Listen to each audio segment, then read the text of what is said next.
making them feel like criminals every time they try and do something to protect their rights as well. I urge you to no vote on this measure. Mr. V. Emanuel Perez. Thank you, Madam Speaker. And members, I'm going to be brief. I have a question for the author. Without objection. Mr. Portantino, does this bill in any way infringe upon our Second Amendment rights, in your opinion? Thank you for the question, Mr. Perez. No, it does not. And I'd like to compliment my joint author, Mr. Amiano, and the Public Safety Committee staff. This bill had a full vetting and a hearing at the Public Safety Committee. Those issues were raised and those issues were dealt with appropriately. This does not infringe on somebody's Second Amendment rights. Mr. Jones. Thank you, Madam Speaker. Members, I've learned two very important civics lessons here this morning or this afternoon. Number one, that when the government feels like it needs to regulate away a constitutional right in the effort to protect itself from the citizens, we can do that. My understanding of the Constitution is the Constitution was written to protect citizens from the government. Number two, when removing somebody's ability to do something is not the same as removing their right. I would argue this morning that removing the ability of somebody to open carry a weapon is the same as removing their Second Amendment right. I represent San Diego County, and most of my area is very urban and developed, but I also represent most of the rural area of San Diego County, considered the back country, which is dotted with small clusters of housing and little development. I would argue that citizens do need to have the right to carry weapons upon their person in the effort to protect themselves. Well, for example, if the governor's realignment proposal goes through and we release more violent criminals into our neighborhoods, it is very likely that some of these folks will take up residence in our rural areas, and law-abiding citizens will need the ability to intimidate the unlaw-abiding citizens to prevent more criminal activity. I urge a no vote. Thank you. Mr. Swanson. Madam Speaker, thank you. Let me thank the author for this bill. We find ourselves honoring members of law enforcement when they have given their life in the line of duty. I would believe that all of us here meant what we said to the families of those officers. Now, these fine officers are asking us to not put them in a difficult situation where they have to make a split-second decision. Every public policy that we debate on this floor has to have a purpose. The purpose here is not to infringe upon constitutional rights. The purpose here is to help those whose job is to protect the safety of our community with some reasonable certainty that when they have to use their firearm, they're doing it because they're trying to save our lives. We talk about law enforcement sometimes as if they're not people and they don't have families. My cousin and my nephew is a California Highway Patrolman. California Highway Patrolman with 3 children, 3 beautiful children, and a wife that worries every time he leaves the house. We're all affected by this. And so I stand with those law enforcement officers that are making a simple request. Don't allow members of gangs to openly carry a firearm on one hip and a round of bullets on the next. That's unacceptable. It is unacceptable public policy. You may have a better idea, but this one is not a good idea. I ask for your aye vote. Seeing no further questions or debate, Mr. Portantino, you may close. Thank you, Mr. Speaker and members, and thank you, colleagues, for a very robust debate on this issue. I do want to make a couple comments on some of the issues that have been brought up. First of all, as it's been said, this bill did not get voted down last year. It was proudly offered by Assemblymember Lori Saldana from San Diego. So again, it was mentioned that this was an LA-specific issue, but it was brought to light last year by a San Diego County Assemblymember. Second of all, this is not identical to that measure. There are some other prudent parts to this bill, in particular on transport of weapons. We wanted to be mindful of that hunter or that person who purchased a weapon and clearly give them the right to carry their purchased weapon to their own private property, where under California law they have a right to have their weapon. Another thing that sort of makes me rise to comment is the notion that this House or this body would condone violent threats or attacks or rocks or sticks or whatever in a protest. And I don't think there's a person in this body that would condone any type of protest that would rise to the level of violence. Which brings me to my next point. Some people use the open carry as a political statement. I don't know. In 2011, it just strikes me as bad to think that we should be injecting weapons into the political discourse. There's no reason to have an unloaded weapon on Main Street, California. There's no reason to be injecting weapons into a political discussion. That's what our minds, our mouths, our passions, and the democratic process is for in this great state and this great country, not to inject violence and weapons into the political discourse. Since I've authored this bill, there's been a wanted poster with my picture on it posted on the Internet. Frankly, I find that offensive in this day and age. There's been threats on Facebook where there's been allusions to things that should happen to me. Again, this is about ideas, this is about proper role of government, and this is about making the streets safe. It's not about somebody praying that something bad should happen to the author of this legislation. That should not be part of this discourse. My colleagues in this House from both sides of the aisle did not inject that, and I compliment them for their decorum and their comportment as they've discussed this issue. Lastly, it's been touched about the role of law enforcement in our society. You know, we do proudly respect and commemorate the role of law enforcement in California, and properly so. This was brought to us by them, the police chiefs, and it's been questioned whether there's been incidences on our streets that have caused alarm. Well, frankly, I believe the police chiefs around California when they tell me this is a problem. I believe the police chiefs when they say their rank-and-file officers feel that they're being put in harm's way unnecessarily because they don't know if the weapon is loaded or unloaded when there are a group of people congregating on our streets. I believe them that they think at some point a bad situation is going to happen. And it's been also postulated that nothing bad has happened, therefore why are we doing this bill? Well, it's our role to make sure that nothing happens before it happens. Because if we don't pass this bill and 6 months from now or a year from now, we have some officer or some innocent family hurt unnecessarily, we're all going to sit here and say we should have passed it when we had the opportunity. So, colleagues, friends on both sides of the aisle, this is something that law enforcement asked us to do. This is something that we should do. It's also been talked about limited resources because there's crime on our streets. That's why we should have their attention focused on the criminal, focused on the potential action, and not unnecessarily confronting an open carry activist who's exercising their political opportunity by carrying an unloaded weapon on a Main Street, California.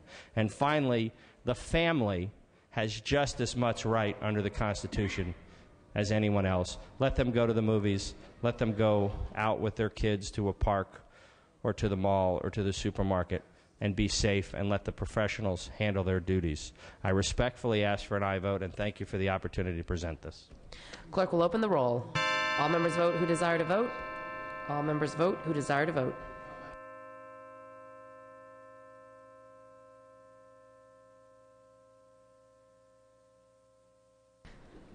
Clerk will close the roll, tally the votes. Ayes 45, noes 29. Measure passes. We would like to welcome to the floor former Assembly Member Roger Nilo. Roger Nilo in the back of the chambers.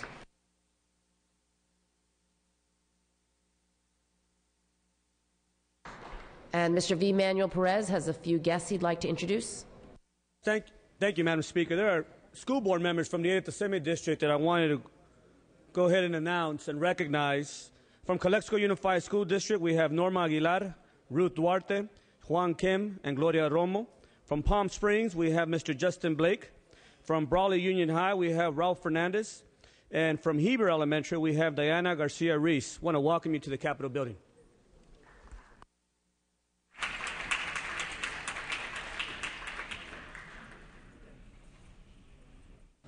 Okay, file items 145, 146, pass and retain. File item 147, AB 217. Clerk will read. Assembly Bill 217 by Assembly Member Carter, an act relating to occupational safety and health. Ms. Carter. Thank you, Madam Speaker and members. AB 217 would prohibit smoking inside long-term health care facilities. This bill will save California millions, if not billions of dollars. There is no safe level of exposure to secondhand tobacco smoke. Annually, secondhand tobacco smoke costs California $2 billion in health care expenditures. Smoking in a long-term health care facility not only is a cost to our state, it exposes non-smoking workers, patients, and visitors to over 7,000 harmful chemicals, of which over 70 of these chemicals cause cancer. Non-smoking patients and workers must be protected by the same labor law that protects you and me from secondhand tobacco smoke in the workplace. I respectfully ask for your aye vote. Seeing no further questions or debate, clerk will open the roll. All members vote who desire to vote. All members vote who desire to vote.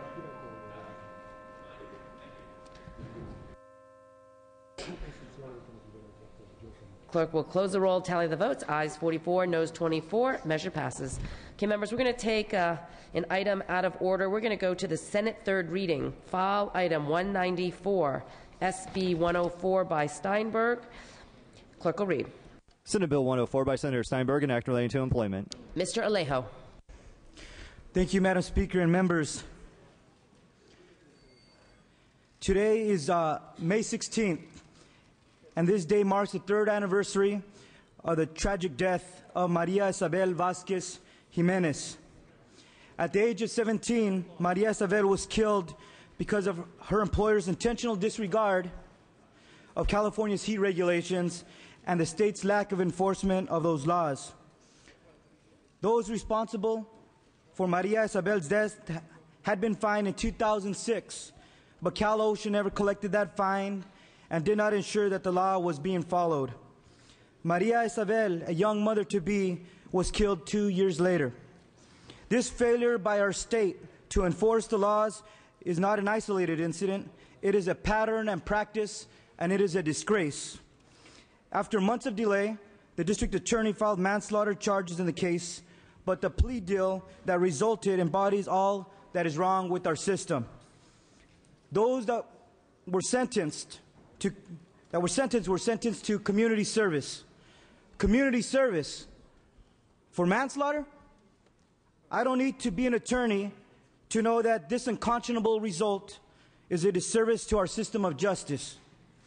And when Maria Isabel's uncle, Doroteo Jimenez, spoke out by coming to Sacramento to ask for our help so that farm workers could have a union, he was fired. He was terminated. And this is the reality of so many other farm workers throughout our state. The laws on the books are not the laws in the fields. Mr. Jimenez is here today with us on this assembly floor, and I want each of us to consider telling him that we will not let Maria Isabel's death be for nothing, but not with our words, but with our actions here today. It was 36 years ago, this June 5th, that Governor Jerry Brown signed the landmark Agricultural Labor Relations Act. And sadly, that only occurred at that time because farm workers were gunned down and murdered for standing up for their rights.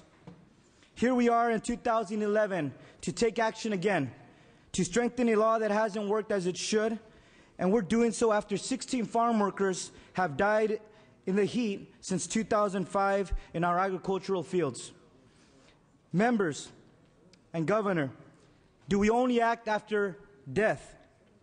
And I am presenting SB 104, the Fair Treatment for Farm Workers Act, on behalf of Senate Pro Tem Darrell Steinberg. SB 104 is the United Farm Workers' fifth attempt to give the hardest working individuals in the state of California the opportunity to organize themselves within a union. SB 104 permits agricultural employees another option in addition to the current option to select their labor representatives. The additional option will allow agricultural employees to submit a government-issued representation ballots to the Agricultural Labor Relations Board, signed by the majority of the bargaining unit. And once the board confirms the validity of those government-issued ballots, the labor organization would be certified as the exclusive bargaining representative. Farm workers aren't asking the government or the courts for much. SB 104 will not cost the state any money, and SB 104 will make it easier for farm workers to enforce the laws that the evidence overwhelmingly shows that the state cannot and has not enforced. And SB 104 will give farm workers the same organizing rights that Governor Brown gave all employees back in 1978. I respectfully ask for your aye vote here today, members. Thank you, Mr. Alejo. Mr. Donnelly. Thank you, Mr. Speaker, members. I rise in opposition to this bill, even though I support the cause of protecting the farm workers in the field. Right now, we tolerate a system where people are systematically abused, they are exploited, they are sold into indentured servitude and slavery. But all that this bill will do is it will codify that exploitation and that abuse, because it is not going to do anything to change their status. Right now, the vast majority of those who work in our fields are here illegally. They have no status. They live as second-class citizens. When they want to come to this country to work and they can't afford the $1,500 to pay the coyote, they wind up being sold to a labor broker who holds the paper. They are owned. They are virtual human slaves. And this bill does nothing to address that abuse. This bill will encourage violence and intimidation as each farm worker is approached by a union representative and told that they must sign a card. It's called card check. This is not going to protect them. This is going to force them into a union that will then represent itself as every union has over time. I think that it is a travesty that in the year 2011, to have my colleagues stand up here, instead of coming up with a solution to protect folks who have been abused for so many years, those people who are picking the crops to feed our families, we owe it to them to actually comprehensively come up with something like a Bracero-type guest worker program where we can serve the interests of the companies so they have a stable workforce, where we can actually protect the taxpayers and we can safeguard the workers who will then come under the protection of all of the California laws. I urge a no vote. Mr. Berryhill. Thank you, Mr. Speaker. Members, I rise in opposition to SB 104 for a number of reasons. SB 104 hurts the very people that you all want to and claim to want to protect. And I know sincerely that you do want to protect them. I get that. There is no excuse for a death of a farm worker. Someone should pay for that. No two ways about it. But make no mistake, SB 104, because of card check, simply opens up the farm worker to incredible bullying tactics. You take away a secret ballot? I also believe that this will spell the end of the United Farm Workers at the end of the day, because for the very reason that Cesar Chavez, sought, and the governor sought back in the day to have a secret ballot, was because of the intimidation that the bigger, stronger, more organized, more financially strong unions would have. And the UFW knew through hard work and out hustling them, being in the fields when the sun came up and working the members, that they could compete, and they did very effectively.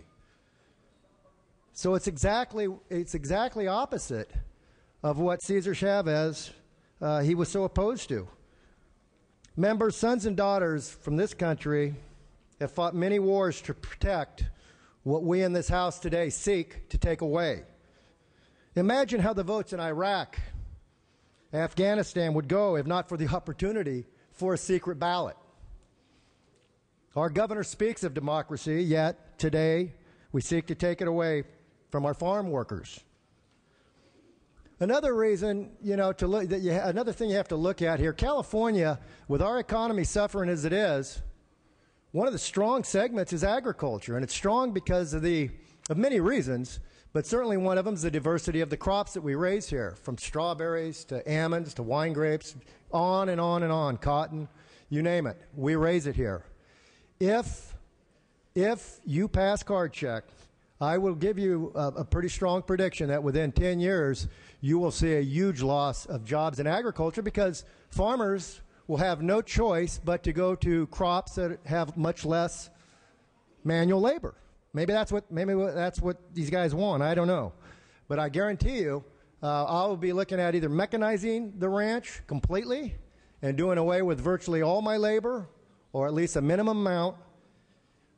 But we will not, because you can't compete. You got a world market you have to compete in, and you can't compete if your costs are too high.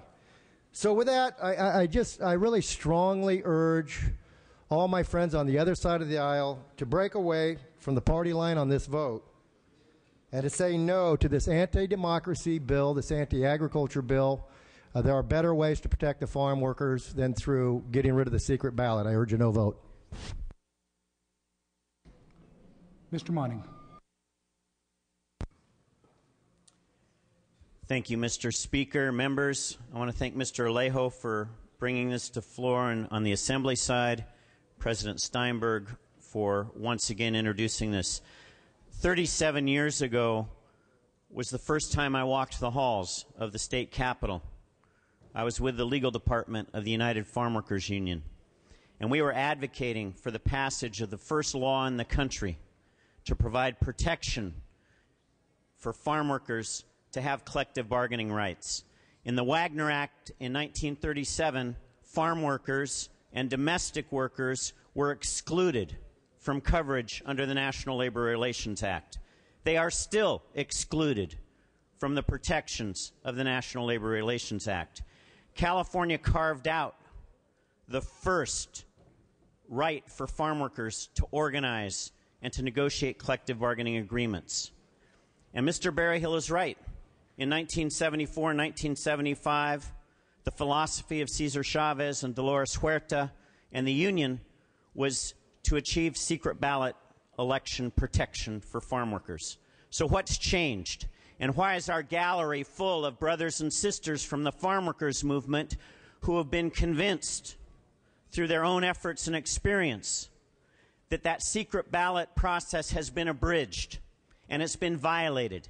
And it's been violated because the current rules of the game, once a petition for election is filed, it sets in motion a wave of disparate power, the power of the labor contractor, the power of some growers to maximize threat, intimidation, closed company meetings, and dissuading workers from, even in the privacy of that secret ballot, casting a ballot for union representation. So that by the time now we get to Election Day, the election's already been determined because of that disparate power.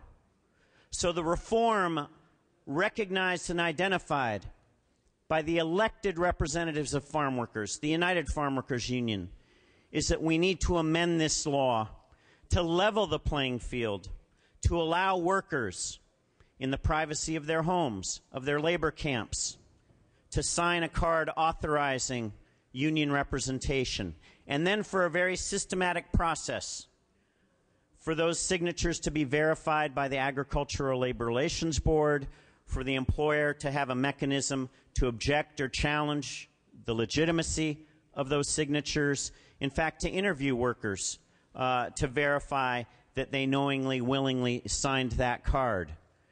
This is an effort to level the playing field, to avoid the abuses decried by some of our colleagues who stand in opposition to this bill to say they oppose it because they care about farm worker rights.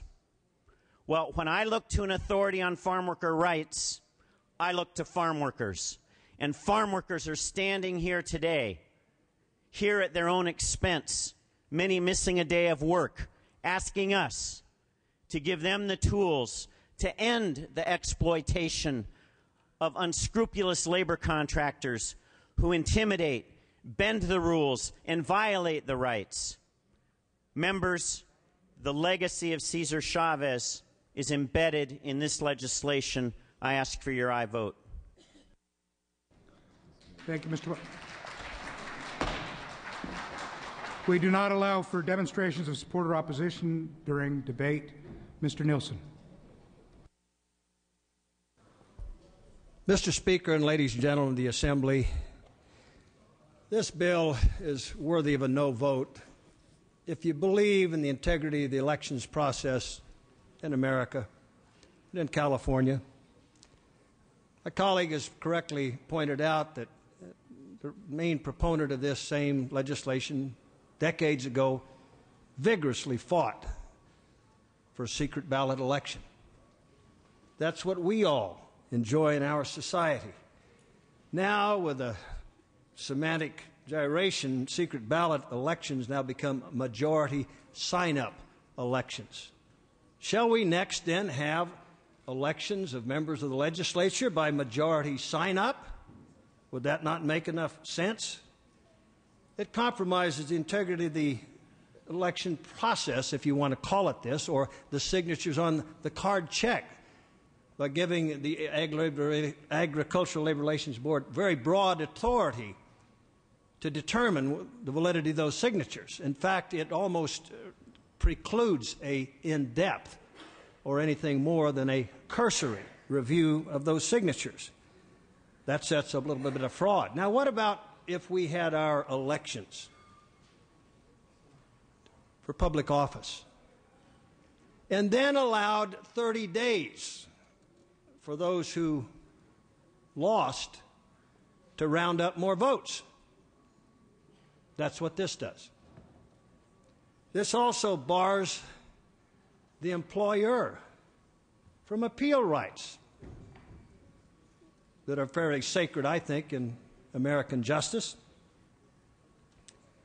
No, we can have our elections, ladies and gentlemen, and let's have a level playing field for these elections. Let's not so blatantly stack the deck against employers. I urge a no vote. Thank you, Mr. Nielsen. Mr. Allen. Mr. Speaker, fellow members, this bill, I rise in strong support of it. It brings basic fairness and dignity to the fields of California. The argument being made that somehow this is an attack on the secret ballot process, I would just remind many of you how that sounds to us as we heard week after week when we talked about giving the California public the right to vote on the tax extensions that was decided not to be worthy for consideration by the public at large. What this really does is even the playing field where the farm workers have very little access to free speech and communication in the fields. This seeks to redress a problem that has gone on for many years. I'm sure that Cesar Chavez did have his views back 35 years ago, but experience has shown us that the law as written is not working for the farm workers. If you truly care about First Amendment rights and freedom of association, this bill furthers those rights by allowing people to band together in difficult circumstances to rectify the problems that we're seeing in the fields with safety, with pesticides, and all those other problems. I strongly urge an aye vote. Thank you. Mr. Witkowski. Mr. Speaker, members, I rise in strong support of the Fair Treatment for Farm Workers Act. What this bill does is simply extend collective bargaining rights to the farm workers, those same rights that the public employees that are regulating them and overseeing them have. This includes the Department of Food and Agriculture. So the farm workers will have collective bargaining rights, the workers at the Department of Food and Agriculture, the Department of Pesticide Regulation, the Department of Water Resources, the State Water Resources Board, the California Exposition and State Fair, and the Agricultural Labor Relations Board. SB 104 does not cost the state any money. And this bill does not eliminate the secret ballot. We've heard some things about that. It simply adds card check as another option for selecting labor representation. It's an opportunity for us to vote on a fair, sensible piece of legislation that will give the farm workers another option to choose collective bargaining, and I urge an aye vote. Thank you, Mr. Wieckowski. Mr. Morrell. Yes, Mr. Speaker and members, I rise in opposition to SB 104. When this bill was heard in Labor Committee, I asked for 2 amendments. The first amendment would have allowed for the decertification of a union through the same card check method that this bill would use to recognize a union. The author declined to take that amendment. If card check is a simple, effective, and reliable way to determine the interests of workers, then there is no justification for refusing to allow this process for decertification. The second amendment, The second amendment I asked for would apply the new penalty created by this bill to both the employers and unions, effectively ensuring that any party willfully or repeatedly committing an unfair labor practice would be fined. The legislature must treat both sides equally because workers are hurt equally, no matter which side commits the unfair labor practice. The author also refused to take this amendment. If this bill is intended to benefit workers rather than unions, the bill should be amended to reflect a balanced approach to protecting workers. Because SB 104 is not a balanced approach, I respectfully ask for your no vote. Thank you. Thank you, Mr. Morrell. Ms. Yamada. Thank you, Mr. Speaker and members. I stand in support of SB 104 as the proud representative of the 8th Assembly District, which is home to some of the most rich agricultural lands in California and also the gateway to the Delta. Members, you've heard the story of 17-year-old Maria Isabel Vasquez Jimenez, who, along with her unborn child, died 3 years ago today in San Joaquin County. Upon her death, her body temperature was over 108 degrees. In May 2005, my own 20-year-old daughter was home from college, working 2 jobs, one for our hometown news, the Davis Enterprise, and the other in the executive office of the Cal-OSHA Standards Board. Members, over that summer, my daughter learned firsthand of the more than dozen heat-related deaths of farm workers and other outdoor laborers due to a brutal and sustained California heat wave. Members, can you believe that only 6 years ago there were no standards for working in the heat in California? My daughter worked in that office that finally got the former governor's attention to promulgate emergency regulations, one so obvious and one so full of common sense that it almost hurts to talk about them, that outdoor workers should have access to clean drinking water, to shade, and to be trained to recognize heat illness. When I heard SB 104 in Assembly Labor and Employment, a conservative blogger described one of my comments. Permission to quote, Mr. Speaker? Without objection. The conservative blogger described one of my comments as, quote, the strangest of the day, unquote. In committee, I said that I was reminded of an elderly farm worker left on the side of a road without a chair, without shade, and with no bathroom in sight. The half pallets of strawberries piled high at his side for sale. The weekend warriors passing by quickly en route to their destinations.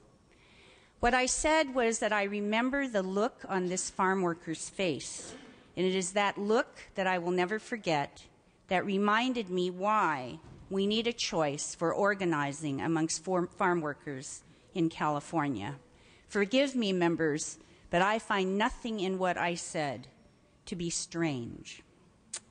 Let me close by saying that for those of us who are students of civil rights, tomorrow marks the 57th anniversary of Brown v. Board of Education that established in the law that separate but equal is unconstitutional. This week we also recognize the 50th anniversary of the Freedom Riders, when ordinary people, black and white, young and old, decided to test the law by simply riding the bus together. These riders braved brutality and risked death for what they believed. Today, members, we also have an opportunity to take another step on the long and torturous journey for civil rights in the farm worker community.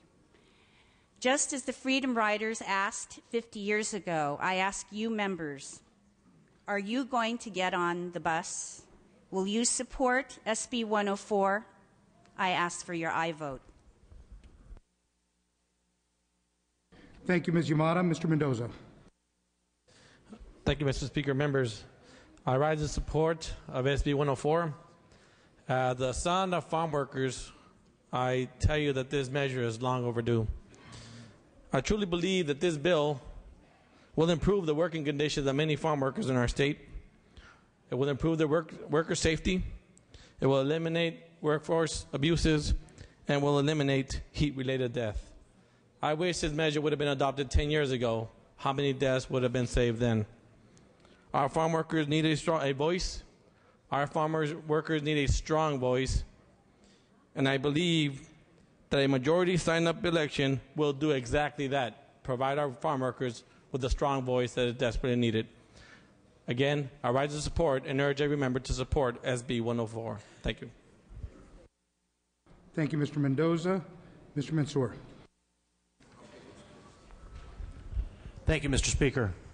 This bill is not needed at all because current law is sufficient to protect the rights of employers, employees, and unions. The current Agricultural Labor Relations Act is the most progressive law in the nation. It protects farm workers' right to choose or refrain from joining a union. It allows secret ballot elections and empowers the ALRB to compel an employer to work with a union if it finds that intimidation has taken place. We don't need this bill that will hurt jobs and only strengthen union bosses who want more power. If you care about job creation, then vote no. Thank you. Thank you. Ms. Olson. No, Ms. Olson waves. Mr. Logue.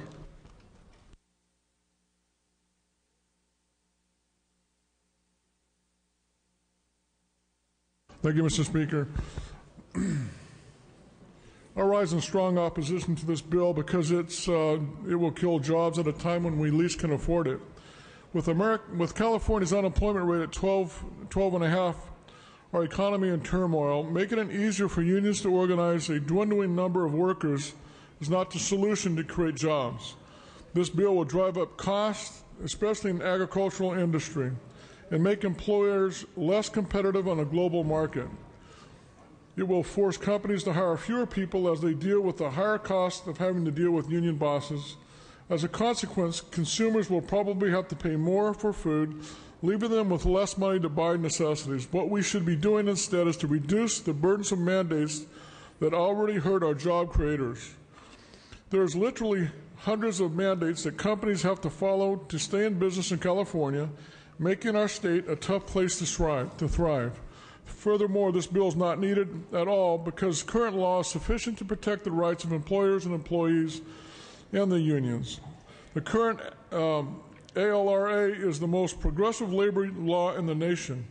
It protects farm workers' rights to choose or refrain from joining a union, that allows secret ballot elections, and empowers the ALRB to compel an employer to work with a union if it finds that intimidation is taken. Members, we don't need this bill. It will hurt jobs and only strengthen union bosses who want more power. I urge you to vote no. Thank you, Mr. Logue. Mr. Wessel.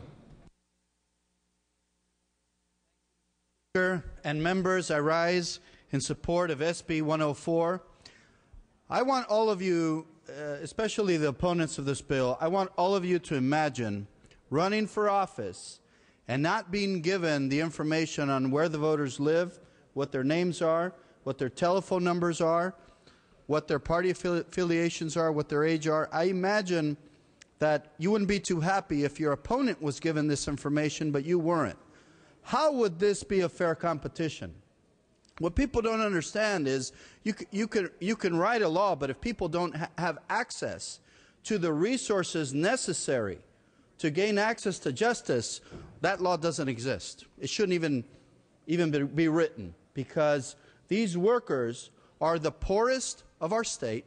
They're the hardest working, mind you, yet they don't have enough money to raise the money necessary to gain access to this information. Imagine, the employers know who they employ, they know their names, they know where they live, and especially with migratory workers who often don't have a disclosed address. How could I, as a worker, go out there and try to organize workers if I don't know their names, where they live? And if I start to organize publicly, guess what? I get fired. How can any organization ever take place if I can be dispensed with so easily if I come out publicly saying that I wish to organize here in California?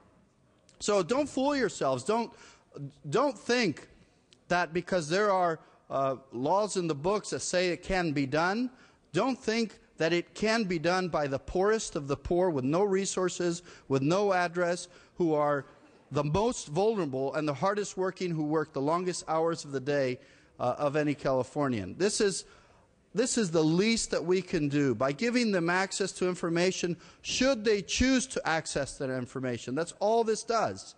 This doesn't make it, doesn't require that they become part of a union. It doesn't require that they organize. It just gives them access to very simple information, and it's not information that will violate anybody's personal rights.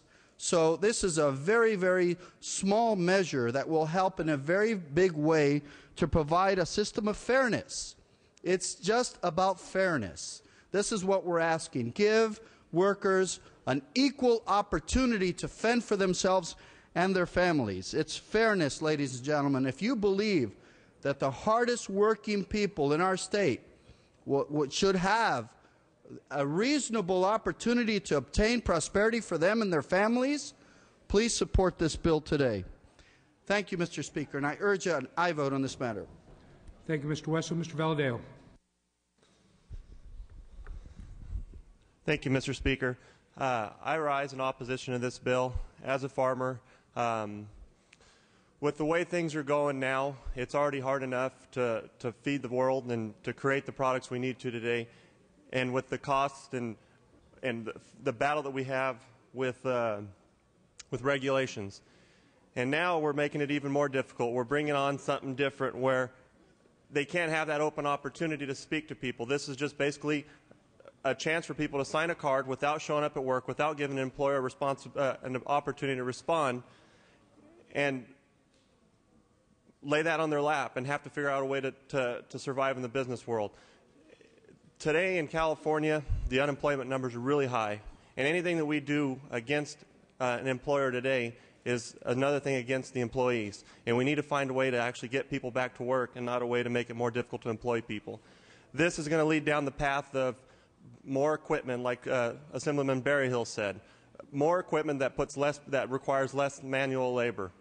Those are less jobs for those people. I've obviously gotten over the years gone into bigger equipment, so I don't have to employ as many people, and we do more work with less, and it's the more efficient way to go. And I think this is actually going to push us more in that direction, and we're going to see more of it from now, the years to come. And I think this is a bad idea, and I really strongly oppose this bill. Thank you. Thank you, Mr. Valadao. Mr. Pettis. Thank you, Mr. Speaker. I rise in strong support of this measure as the Chair of Jobs, Economic Development, and the Economy, as well as the son of immigrant farm workers. farm workers have played an integral role in the state, especially in the agricultural economy. And it is through their sweat and hard work that we enjoy the fresh fruits and vegetables that we have on a daily basis. And through the years, the California legislature has passed numerous laws aimed at protecting farm workers who are often shadows in the field and are stripped of basic human rights. The United Farm Workers Union has been an integral part in fighting for and defending the rights of our farm workers.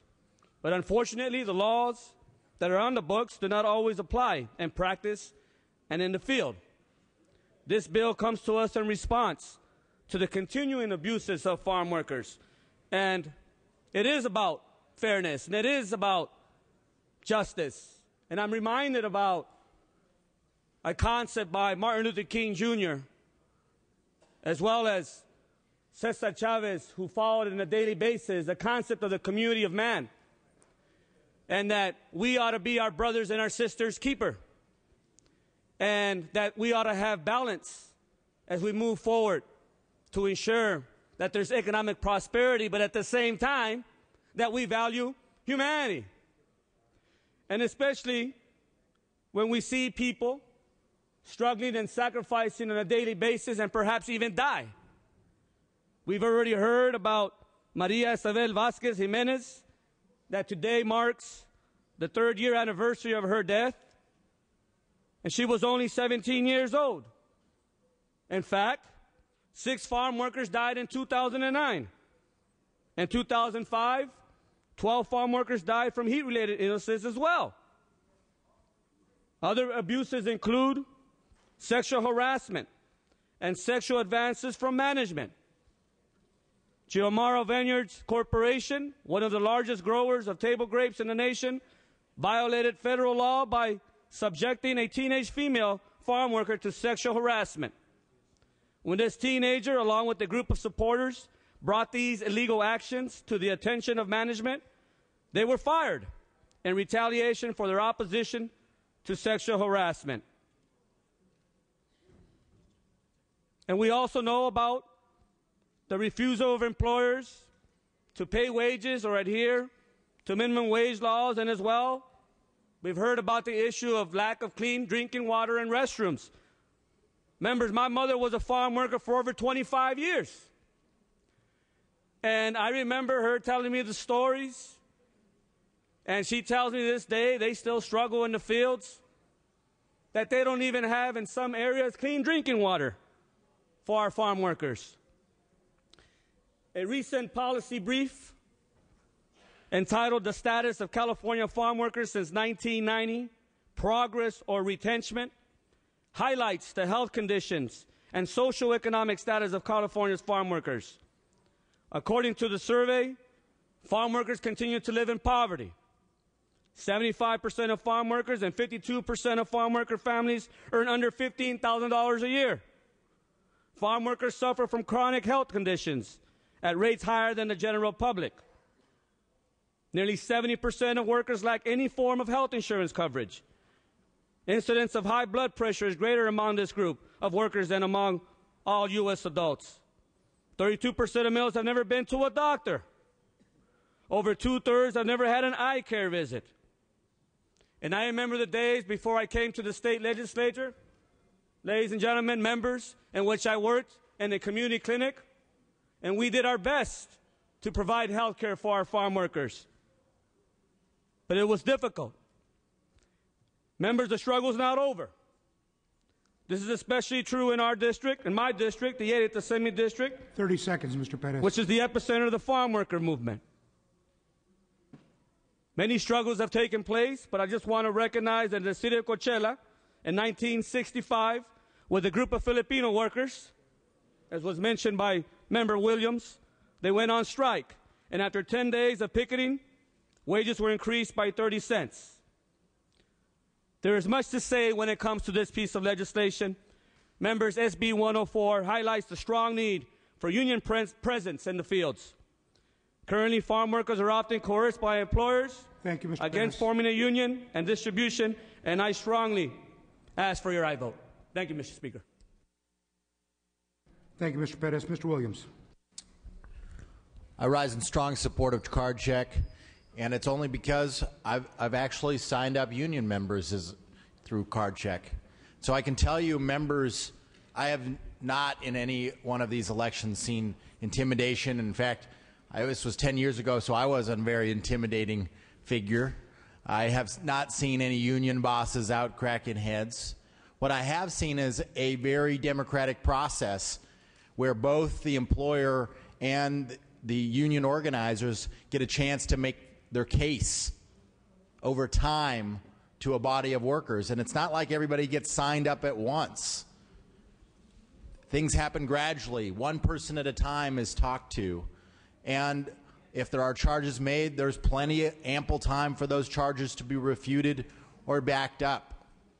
It's a good process. It's a thoughtful process. And my question is, when so many workers in the state of California already enjoy this right, why would we exclude farm workers from that right? Thank you, Mr. Williams. Mr. Davis. Thank you, Mr. Speaker and members of the Assembly. I rise in strong support of this bill, and I'm so glad that Mr. Alejo is presenting it for President Pro Tem Steinberg. If one were to observe perhaps from somewhere else other than this floor, it might appear that this is a bill of the farm workers versus the farmers. But I have good news. This is an issue of civil rights. It's the last challenge of civil rights in California today. Ladies and gentlemen, we have, in terms of civil rights law in this state, we have allowed a train to run amok. In various areas of quality of life, we have before us legislation that has in many ways come to our committees that needs to be addressed. Whether it is substandard housing or the lack of it, or whether it is work conditions and the failure for us to put forth regulations for these worker people who have been able to work in farms in our state. We have failed as a legislature to pull our hands around tightening up what we have allowed to go on. Can you imagine if the roles were reversed and these farmers had these conditions? Can you all imagine that? It would also be perhaps a reversal of positions on this political issue. For those in the balcony, you know, those who are standing up opposing it would be standing up for it. But the news that I bring today is that this issue, this civil rights issue, this issue is a test of what our core values are. It is not an overwhelming passion for the running of a corporation. It is, and it should be, the overwhelming passion for the life of a human being who happens to be contributing to California and to each and every one of us. That ought to be our core value. And so I stand here today in no uncertain terms.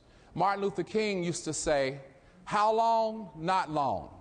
And it won't be long before justice comes rolling down like the Niagara Falls on this injustice that is going on here today. And so I stand up not only as a member of the 48th Assembly District, but as the vice chair of the Legislative Black Caucus of California. Many of us coming from a background some hundreds of years ago where our ancestors too were in the fields. And so, Mr. Speaker, I thank you for the opportunity to speak today, and I strongly ask each and every one of our colleagues on both sides of the aisle to stand up for the core values of America, stand up for the core values of this state, and vote aye on SB 104. Thank you, Mr. Davis. Mr. Swanson. Mr. Speaker, thank you, Mr. Speaker, and President Steinberg for your leadership on this issue and not allowing this to go away. As the chair of the Labor and Employment Committee, we have heard before that committee testimony from some farmers who understand the rights of their workforce and who would like to provide better benefits and better working conditions. But the playing field is not level because the rule has been that these workers have not had the opportunity to get those benefits, to have those working conditions. And we want to make sure, like every California worker, that farm workers have that right. They have earned that right. California is proud of its agriculture industry. It is a multi-billion-dollar industry. And so we should be proud. But we cannot be completely proud because the workforce that's essential for its success is not being respected and is not receiving the kind of benefits that they should. There should be safe working conditions. No one dying of heat stroke. No one having to beg for a rest break. Available water, restrooms, fundamental rights that all workers in this state are supposed to enjoy. And so what is this about? It is about an opportunity to organize and to demand those rights. Rights that we're proud in this state to offer our workforce. I would contend that that would level the playing field for those employers that would agree with that. They would agree with adequate wages and health benefits. They would agree with treating the workforce with respect, basic respect for the hard work that brings great profit to our state and this industry. And so I ask all my colleagues to put this in proper perspective. We're talking about the right for farm workers not to have to die from heat stroke, to have adequate water, to have available restrooms, to have decent pay, to have decent benefits, and to provide for their family. That is fundamental to the opportunity to work in this state, and I ask for your aye vote.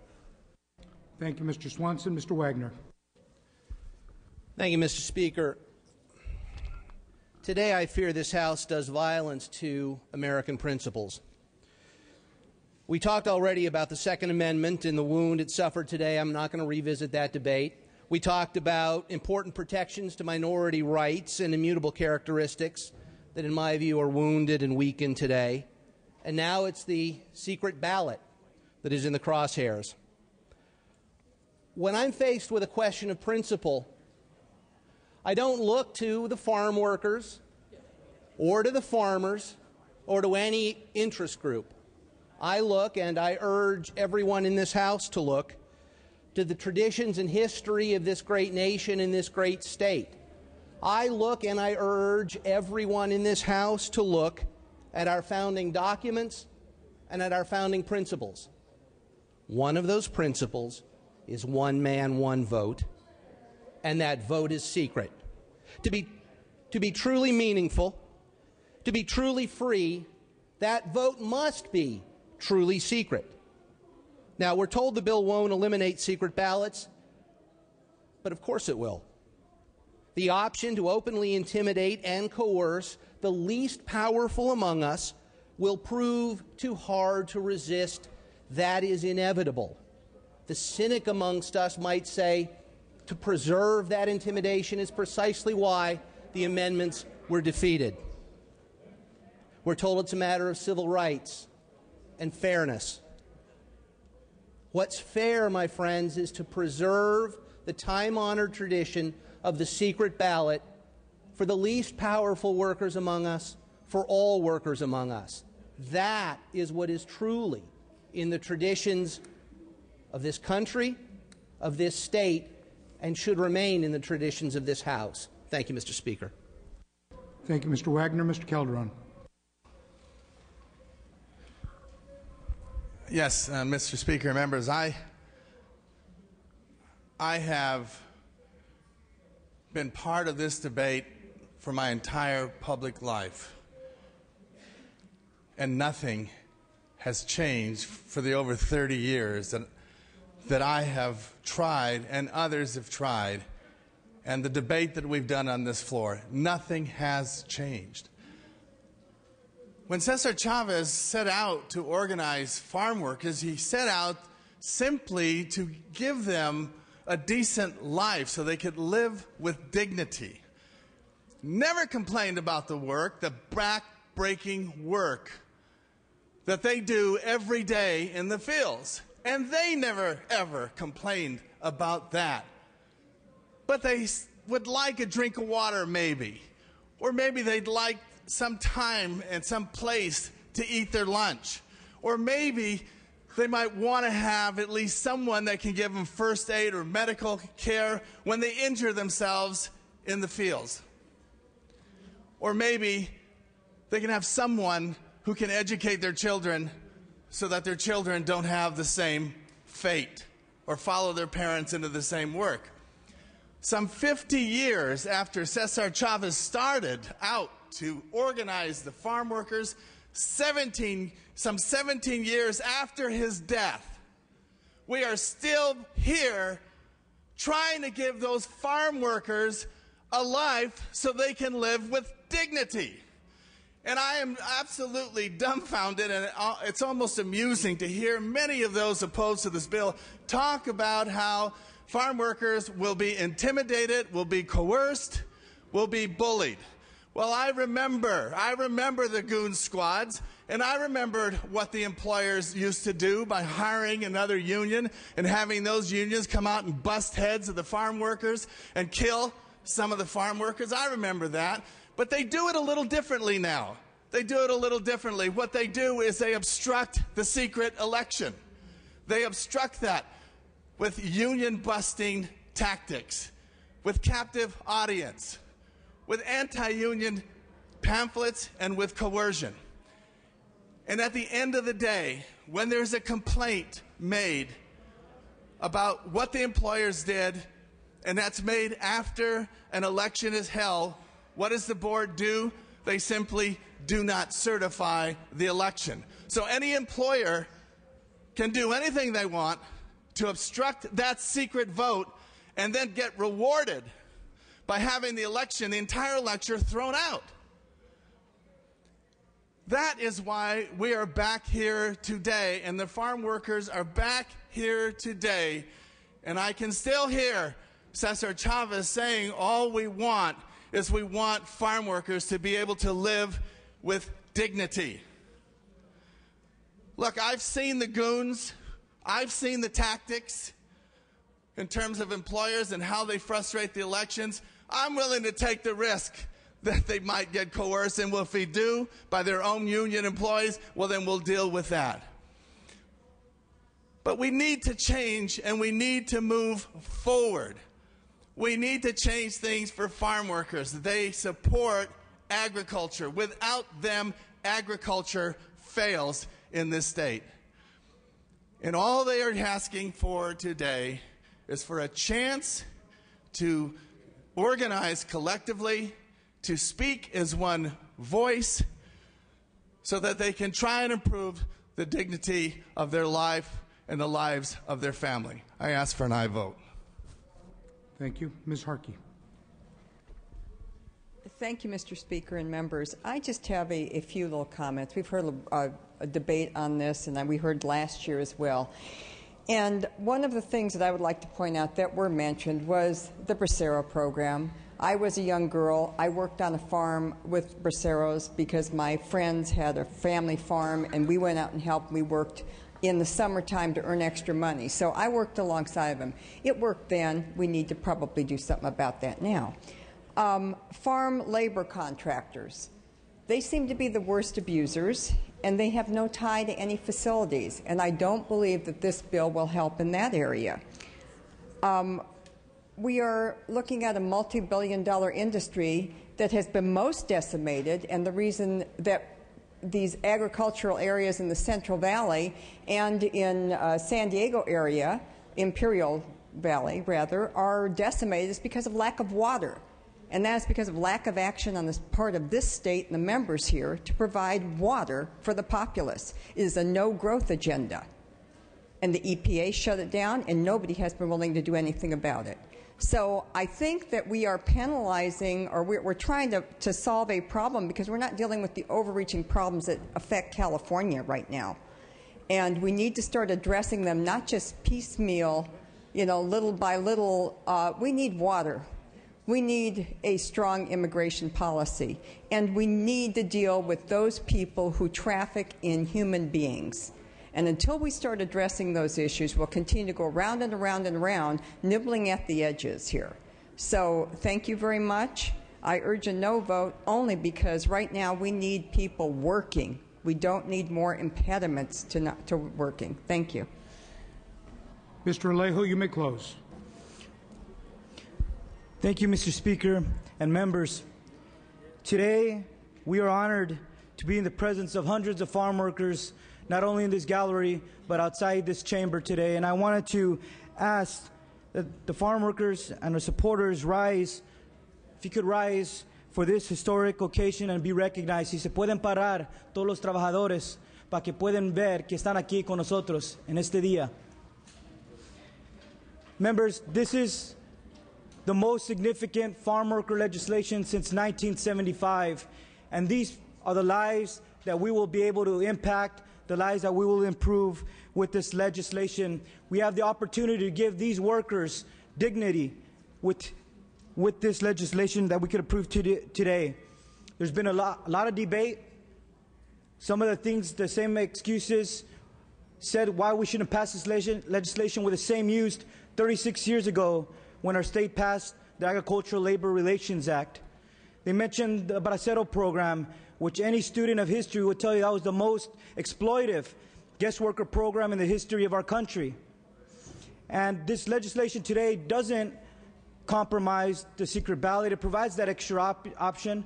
But what does compromise the secret ballot is the intimidation, the threats, and the retaliation that occurs when these workers have tried to organize and become part of a labor union. There are critical moments in the history of our state where we as legislators can stand up and enact a profound and long-lasting piece of legislation that will drastically improve the lives of those people, those hard-working farm workers, the very people that put food on our table, the people who do the most arduous labor in the history and across our state of California.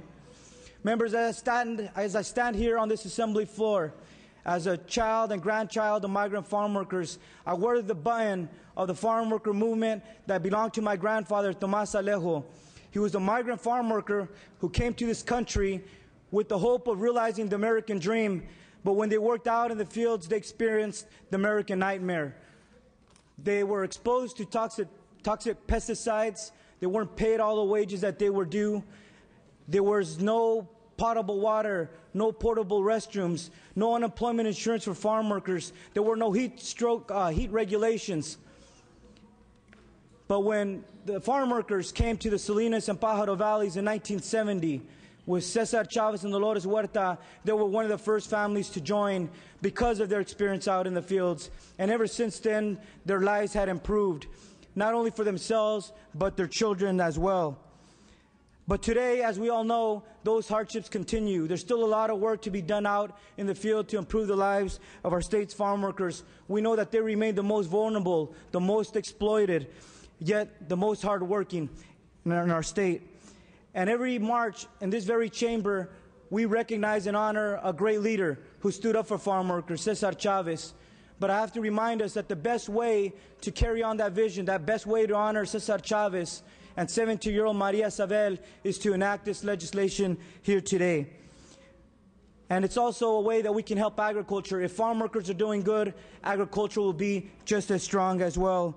So I asked us to let's send this bill to our governor, and that farm workers who are working as we speak all across California, that they may hear that the legislators in this chamber are there with them, that we're standing up with them, and that they also may be able to see that, yes, it can be done, que sí se puede, and ask for your aye vote here today. Thank you, Mr. Alejo. I ask our guests to please take their seats. Seeing no further debate, the clerk will open the roll. All members vote who desire to vote. All members vote who desire to vote. All members vote who desire to vote. Close the roll, tally the vote. Ayes 51, noes 25. The measure carries.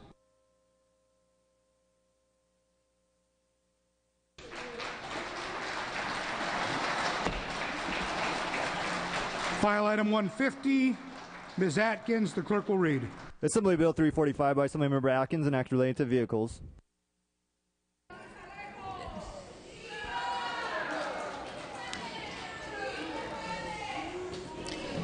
Mr. Speaker, thank you. I ask our guests to please either take their seats or exit the chamber quietly as we proceed. Ms. Atkins, you may proceed. Thank you, Mr. Speaker. Members, I'm proud to present AB 345, a Complete Streets in the California Traffic Control Devices Committee. Simply put, this bill ensures that all users of the road are represented and have equal voting ability on the CTCDC. The CTCDC is responsible for developing and publishing the California Manual on Uniform Traffic Control Devices. This manual is used by local governments when they prepare general plans, project specifications, and set their local standards for road design and traffic control. If it's not in the manual, then it will not likely find its way into your community. The CTCDC voting members represent only motorized transportation interest. Right now, as I present this bill, as you can hear, teams of bicyclists are racing towards the Capitol to complete the second round of the Amgen Tour of California. The Tour of California began 6 years ago, has been wildly successful, particularly the phase that comes to Sacramento. Tens of thousands of spectators are out there right now, lined along the streets around our Capitol to see what only can be described as a rush or a flash of energy screaming by you at 35 or 40 miles an hour. While complete streets are not intended to fulfill the needs of bicycle racing, the popularity and growth of the sport and the Tour of California demonstrates public interest in bicycling and having other alternatives to the motorist. Again, AB 345 ensures that all users of the road are represented and have equal voting ability on the California Traffic Control Device Committee. I ask for your aye vote. Mr. Jeffries. Members, I rise in support of this bill. For members on the Republican caucus, we have an oppose on this. I'd recommend that you reconsider that position. This is a bill that brings stakeholders to a table for consultation. Bringing stakeholders in for consultation is not a problem. We need to hear the input of more users of our highways and our roadways, whether they be in a motorized vehicle or on bicycles or joggers. We need those people represented when we're consulting the designs and the standards that are out there, and I encourage an aye vote. Seeing no further questions or debate, clerk will open the roll. All members vote who desire to vote. All members vote who desire to vote.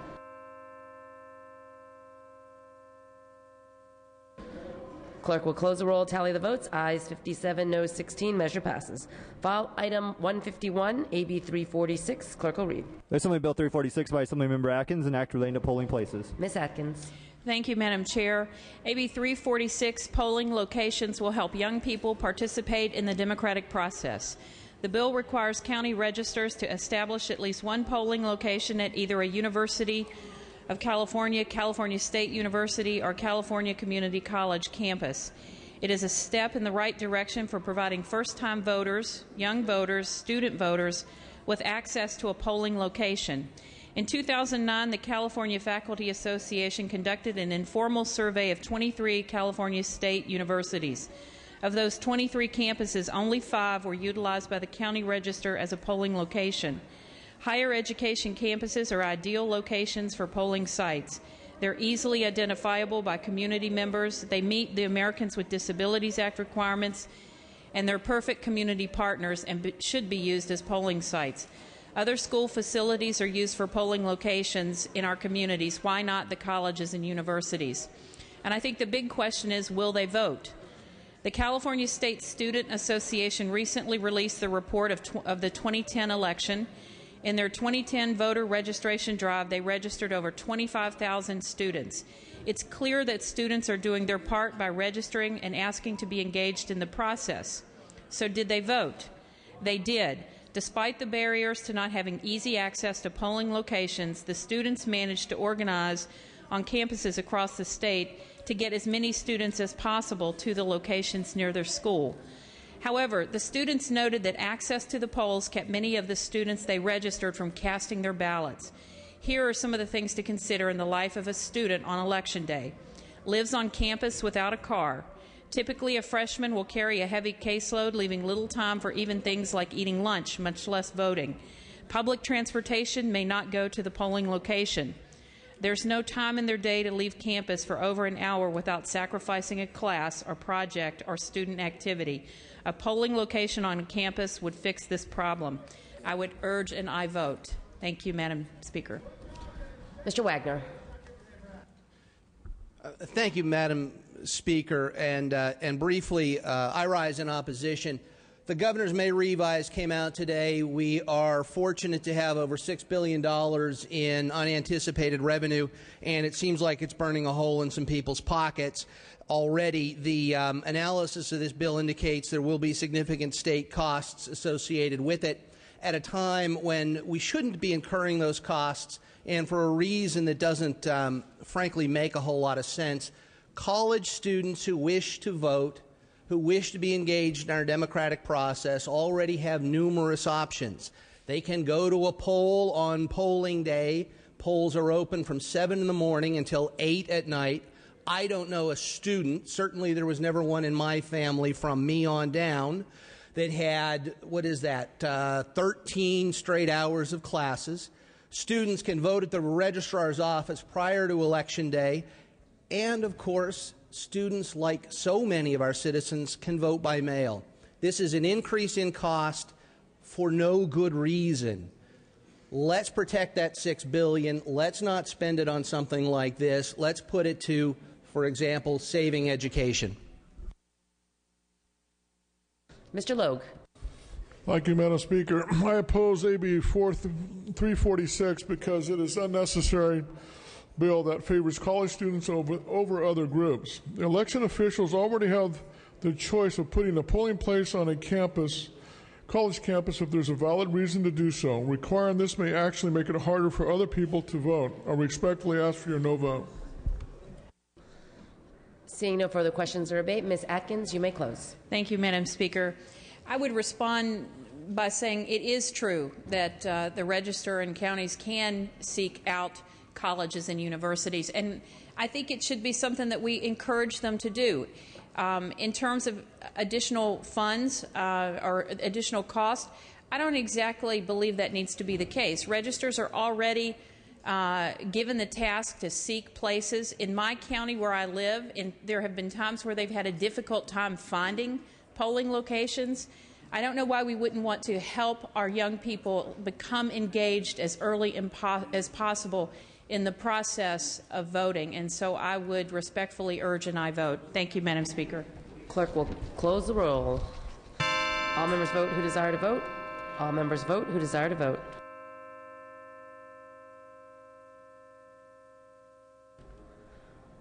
Clerk will close the roll, tally the votes. Ayes 49, noes 25. Measure passes.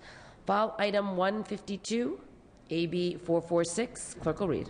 Assembly Bill 446 by Assemblymember Carter, an act relating to juveniles. Ms. Carter. Thank you, Madam Speaker and members. Today I present AB 446, which allows counties to adopt a restorative justice program. Restorative justice holds at its core that long-term policy safety is best served when victims, the community, and offenders engage together as active participants in balanced efforts to accomplish community protection, offender accountability, and offender competency in education, vocational, civic, and social endeavors. It is important to know that restorative justice is about showing youth offenders the harm they cause and that they, the victims, are fully engaged in the process.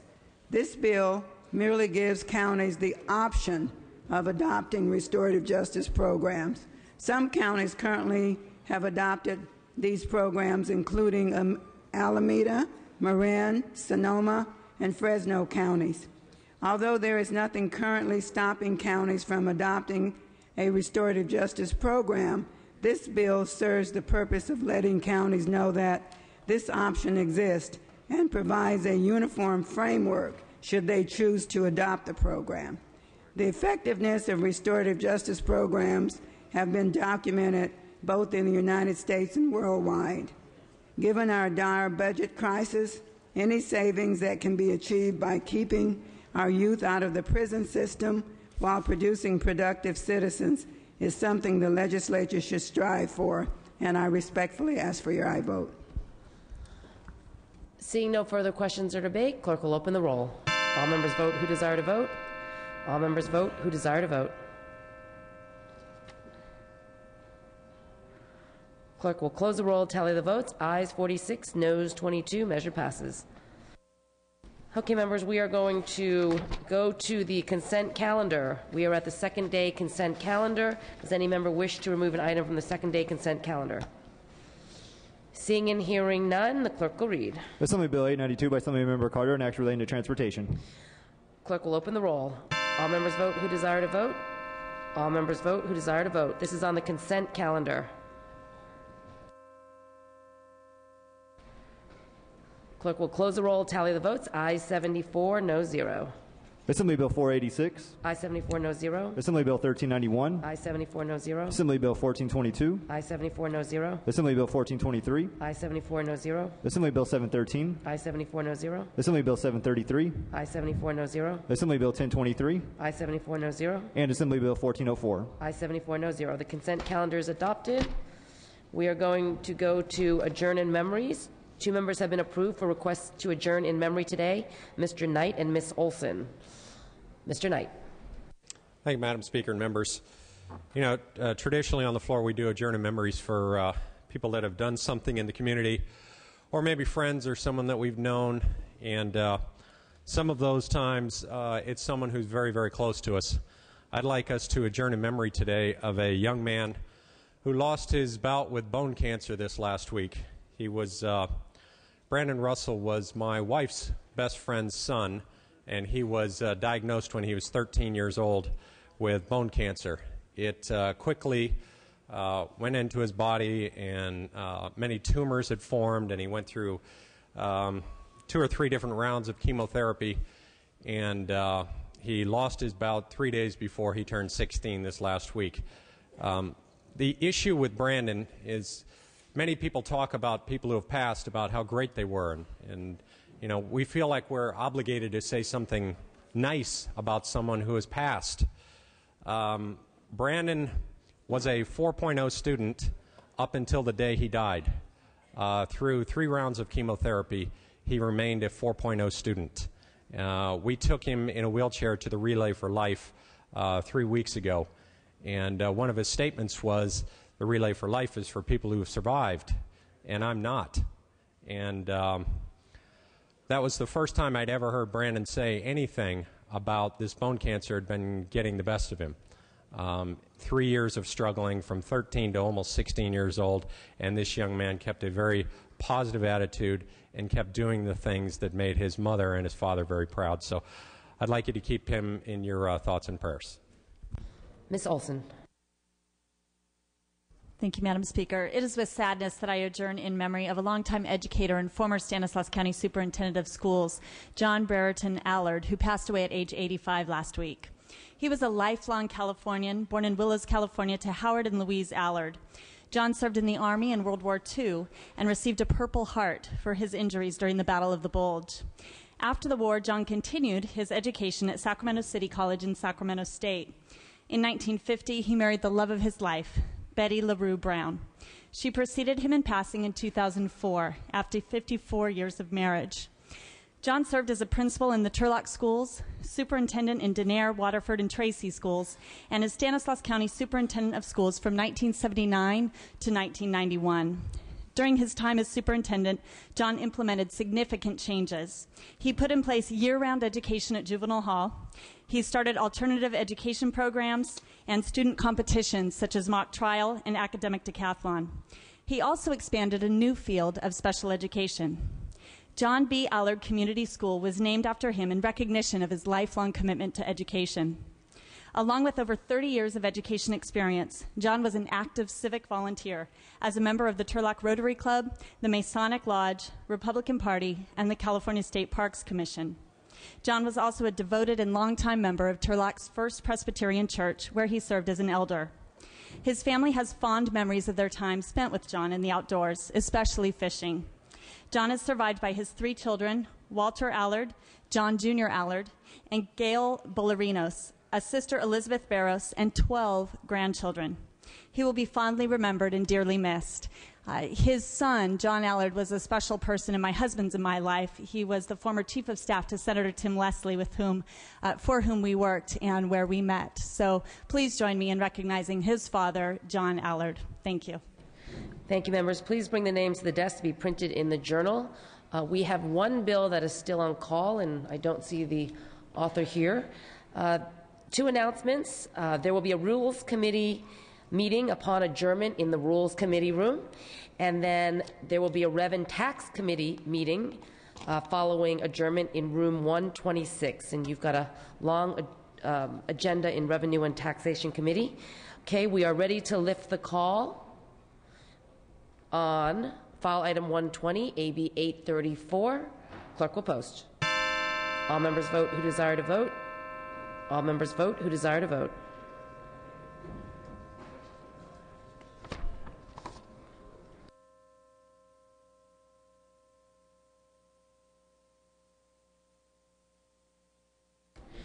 Clerk will close the roll, tally the votes. Ayes 28, noes 27. Measure fails. Mr. Hernandez. I'd like to ask for reconsideration. Requests a motion for reconsideration? Is noticed. Motion for reconsideration is noticed. Okay, I'm ready to entertain a motion to adjourn. Mr. Calderon moves. Ms. Conway seconds that this House stands adjourned until Thursday, May 19th at 9 a.m. Quorum call is lifted.